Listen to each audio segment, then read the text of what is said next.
राज्याचे नवे महाधिवक्ता म्हणून मिलिंद साठे यांच्या नावावर शिक्कामोर्तब झालेला आहे। वीरेंद्र सराफ यांनी महाधिवक्ते पदाचा राजीनामा दिलाय।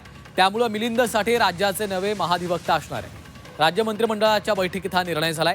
सरकारी वकील म्हणून वीरेंद्र सराफ काम करत होते, मात्र तब्येतीचं कारण देत 2 महिन्यांपूर्वीच त्यांनी सरकारकडे राजीनामा सोपवला होता। त्यानंतर त्यांना काही दिवस काम करण्याची विनंती सरकारने केली होती। त्यानुसार आता महाधिवक्ता म्हणून मिलिंद साठे यांची निवड सरकारतर्फे करण्यात आली आहे। सरकारच्या विरोधात कोणत्याही विषयावर सुनावणी होईल त्यावेळी मिलिंद साठे सरकारची बाजू मांडतील।